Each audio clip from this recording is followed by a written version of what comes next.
Cartoons featuring female protagonists are notorious for making their characters redhead, especially in the 2000s. Kim Possible as Told by Ginger, the Wild Thornberrys, and I would count Sam from Totally Spies because she always seemed like the main character of that show. There are many iconic redheads that you can find in animation, but one show goes completely under the radar. One show that is Pepper Ann. Who's that girl? What's her name? Is she cool? Is she lame? Pepper Ann. I really liked watching the show when I was younger on YouTube.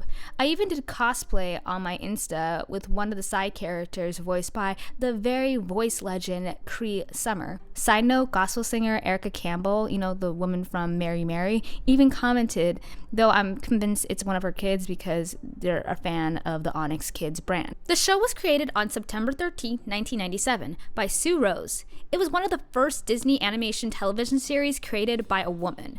Pepper Ann is a 12-year-old girl going through the growing pains of the 7th grade, such as zits, auditioning for Romeo and Juliet, bra shopping, and more. The show is insanely 90s, with references of pop culture of its time, mentioning movies that were released at the time, such as Groundhog Day, The Usual Suspects, and Disney's Flubber. If you look closely to the character designs, you can tell it looks kind of familiar. That's because the same character design of Pepper Ann, Mr. Warburton, also created the show codenamed Kids Next Door. There's nothing really that stands out about the show. I guess when you're bunched in with other running shows at the time, competition can be rough. For an example, both Pepper Ann and the show Recess aired its premiere on the same date in the same year, September 13, 1997, and even the TV show Doug aired the same date and year on the channel before it was acquired by Nickelodeon. So there's a reason for this. Disney was premiering its one Saturday morning 2-hour block. Originally, the date was set for September 6th, but networks were airing Princess Diana's funeral, so Disney decided to push a week. It was one of the most popular lineup of the produced program. Pepper Ann ended in 2000 with 5 seasons under its belt. Now, to why it didn't hold its own in the cartoon TV series world, it can be a lot of things. Look at the shows that came right after, like Kim Possible, The Proud Family, Lilo and Stitch, American Dragon, and Recess. All those shows had cameos on other shows airing at its time, and the shows are mentioned regularly on social media. And the only cameo I remember of Pepper Ann was when she was on The House of Mouse briefly. Disney, please put The House of Mouse on Disney Plus. We're all begging for it. But that's not to say Disney completely ignored Pepper Ann, as she recently made an appearance on the now-ended show Amphibia. An article from the HuffPost entitled What Pepper Ann Taught Us About Gender and Tween Girls had many great points about the show, but I'm gonna highlight this section of what I thought really stood out.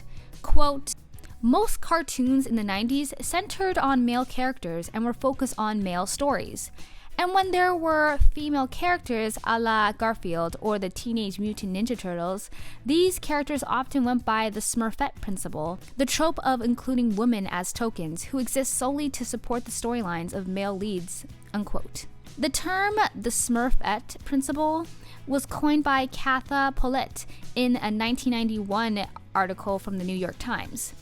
It was created when she was looking for a TV show for her then 3-year-old daughter to watch, only to discover most kids shows were male-centric.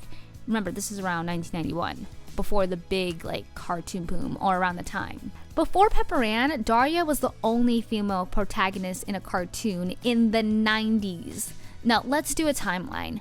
Daria came out on March 3rd, 1997. Pepper Ann came out on September 13, 1997.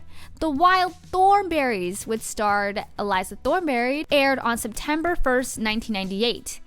And an all-female cast, save the professor, the Powerpuff Girls, premiered on November 18, 1998. That's 4 90s female-centric cartoon shows that came out in the latter decade. Thankfully, the 2000s really made up for that and really catered to the girls' market for cartoons.